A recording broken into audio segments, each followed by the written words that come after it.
আসসালামু আলাইকুম প্রিয় দর্শক, সবাই কেমন আছেন? চলে আসলাম আগামীকাল শুক্রবার 26 জুন 2026 এই মুহূর্তে পাওয়া শক্তিশালী নিম্নচাপ, ঘূর্ণিঝড় এবং ভারী থেকে অতি ভারী বৃষ্টিপাতের আবহাওয়ার গুরুত্বপূর্ণ সংবাদ নিয়ে। এবার বাংলার আবহাওয়ায় শুরু হতে যাচ্ছে বিরাট বড় পরিবর্তন। বঙ্গোপসাগর বুকে তৈরি হতে পারে শক্তিশালী নিম্নচাপ, যা উপকূলবর্তী আঘাত আনতে পারে এবং জেলায় জেলায় ভারী থেকে অতি ভারী বৃষ্টিপাতের সম্ভাবনা রয়েছে। এদিকে আগামী 72 ঘন্টার মধ্যে দেশের উত্তরাঞ্চলে প্রবল আকারে সক্রিয় হয়ে উঠতে পারে মেঘবৃষ্টি। রংপুর, ময়মনসিংহ এবং সিলেট বিভাগের অধিকাংশ এলাকায় ভারী থেকে অতি ভারী বৃষ্টিপাতের সম্ভাবনা থাকবে। আজ রাতে ঢাকা, খুলনা, বরিশাল ও চট্টগ্রাম বিভাগের অধিকাংশ জেলায় আকাশ মেঘাচ্ছন্ন থাকতে পারে, সঙ্গে কিছু কিছু এলাকায় অস্থায়ী দমকা বা জোড়া হাওয়া সহ বিক্ষিপ্ত বজ্র সহ বৃষ্টিপাত হওয়ার সম্ভাবনা থাকবে। প্রিয় দর্শক, বঙ্গোপসাগরে তৈরি হতে যাওয়া শক্তিশালী নিম্নচাপটি কতটা শক্তিশালী হবে এবং কোথায় আঘাত আনতে পারে, এর ফলে কেমন থাকতে পারে দুই বাংলার আবহাওয়া, কোন কোন জেলায় হতে পারে ভারী থেকে অতি ভারী বৃষ্টিপাত, এ নিয়ে আবহাওয়ার ইউরোপিয়ান মডেল থেকে কি জানানো হয়েছে তা জানিয়ে দেব ভিডিওটির মাধ্যমে। তো জানতে হলে ভিডিওটি না টেনে শেষ পর্যন্ত দেখবেন। ভালো লাগলে লাইক করে চ্যানেলটি সাবস্ক্রাইব করে পাশের বেল বাটনে ক্লিক করে রাখবেন। আর ভিডিওটি কোন জেলা থেকে লাইভ দেখছেন অবশ্যই কমেন্ট করে জানিয়ে দিন। প্রিয় দর্শক বন্ধুরা, জুলাই মাসের প্রথম সপ্তাহের মধ্যে বঙ্গোপসাগরে নতুন পরিবর্তন আসতে দেখা যাচ্ছে। বঙ্গোপসাগরে একটি নিম্নচাপ তৈরি হওয়ার প্রবল আশঙ্কা দেখাচ্ছে আবহাওয়ার ইউরোপিয়ান মডেল। তবে আবহাওয়ার পরিবর্তন আসতে পারে।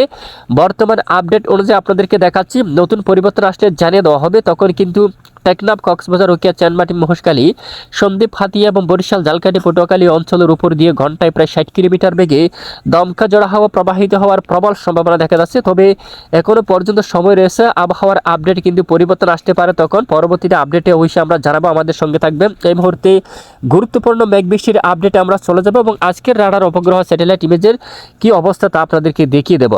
বর্তমান দেখতে পাচ্ছি আজ সকাল থেকে দেশের দক্ষিণাঞ্চল জুড়ে আকাশ মেঘলা, উত্তরাঞ্চলে আকাশ মেঘলা, যেমনটা খুলনা, বরিশাল ও চট্টগ্রাম বিভাগের অনেক এলাকায় সকাল থেকে আকাশ একদম মেঘলা অবস্থা রয়েছে এবং কিছু কিছু এলাকায় রোদের দেখাও মিলছে। তবে বৃষ্টি অনেকটাই কম রয়েছে। দুপুরের পরে দেশের কিছু কিছু এলাকায় বিক্ষিপ্ত বজ্রসহ বৃষ্টিপাত শুরু হতে পারে।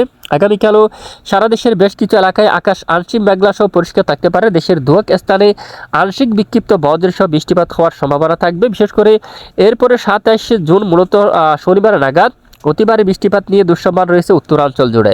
ইতিমধ্যে মেঘবৃষ্টির আপডেটে দেখা যাচ্ছে আগামী শনিবার 27 জুন থেকে উত্তরাঞ্চলে নতুন করে বৃষ্টিপাতের সম্ভাবনা থাকবে।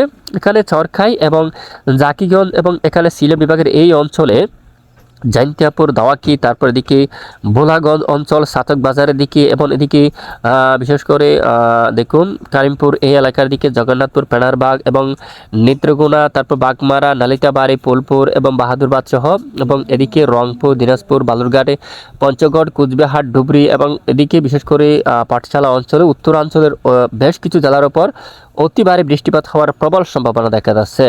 এখানে সিলেট, ময়মনসিংহ, তারপর রংপুর, উত্তরাঞ্চলের বেশিরভাগ এলাকায় মাঝারি থেকে ভারী বৃষ্টিপাত হওয়ার সম্ভাবনা থাকবে শনিবার 27 জুন নাগাদ।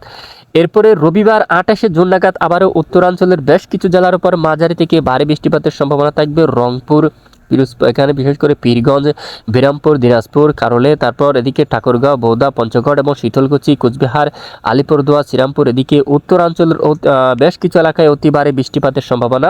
সিলেট, বিশ্বনাথপুর, বাগমারা অতি ভারী বর্ষণ হতে পারে এবং ভারী বৃষ্টির কারণে উত্তরাঞ্চলের কিছু কিছু এলাকায় বন্যার পরিস্থিতি এমনটাই দেখা দিতে পারে এবং জলবদ্ধতা তৈরি হতে পারে। তবে আমরা নজর রাখছি, অবশ্যই আপনাদেরকে সতর্ক করা হবে। আর এদিকে ঢাকা, খুলনা, বরিশাল, চট্টগ্রামের দিকে বৃষ্টির সম্ভাবনা খুবই কম থাকবে। আগামী 72 ঘন্টার মধ্যে দু এক স্থানে বিক্ষিপ্ত বৃষ্টিপাত চলমান থাকতে পারে এবং সোমবার 29 জুন এদিকে চট্টগ্রাম বিভাগের উপরে কিছুটা মেঘ বৃষ্টি সক্রিয় থাকতে পারে। সকল জেলায় বৃষ্টিপাত হবে না, শুধু কিছু কিছু অঞ্চলে বিক্ষিপ্ত আকারে হালকা বৃষ্টিপাত হতে পারে। তবে সকল জেলায় বৃষ্টিপাত হওয়ার সম্ভাবনা নেই এবং উত্তরাঞ্চলে কিন্তু ভারী বৃষ্টিপাত হওয়ার কিন্তু সম্ভাবনা দেখা যাচ্ছে পরের 5 দিনের মধ্যে এবং আগামী সপ্তাহ পর্যন্ত দেশের উত্তরাঞ্চলে বিভিন্ন এলাকায় বিক্ষিপ্ত আকারে বৃষ্টিপাত চলমান থাকতে পারে। হঠাৎ করে উত্তর পূর্ব অঞ্চলে, উত্তর পশ্চিমাঞ্চল, শিলিগুড়ি, দার্জিলিং, গাংটক এদিকে কিন্তু অতি ভারী বর্ষণ হওয়ার কিন্তু সম্ভাবনা দেখা যাচ্ছে। এ হচ্ছে মূলত বৃষ্টিপাতের আপডেট। আর আগামী 72 ঘন্টায় বঙ্গোপসাগর স্বাভাবিক, তবে আগামী 27 জুন কিছুটা উত্তাল হতে পারে বঙ্গোপসাগর। এদিকে কলাপাড়া, লালমোহন, সন্দ্বীপ, হাতিয়া উপকূলবর্তী জেলাগুলোর পর ঘন্টায় প্রায় 40 কিলোমিটার পর্যন্ত দমকা বা জোড়া হাওয়া বয়ে যাবার প্রবল সম্ভাবনা দেখা যাচ্ছে।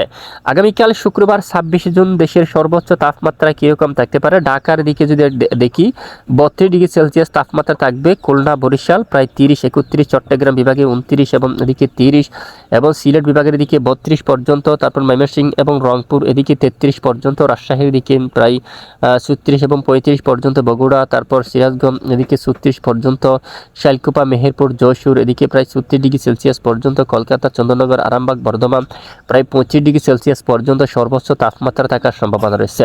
প্রিয় দর্শক, এ হচ্ছে আজকের আবহাওয়ার বিস্তারিত আপডেট। এতক্ষণ আমাদের সাথে থাকার জন্য অসংখ্য ধন্যবাদ।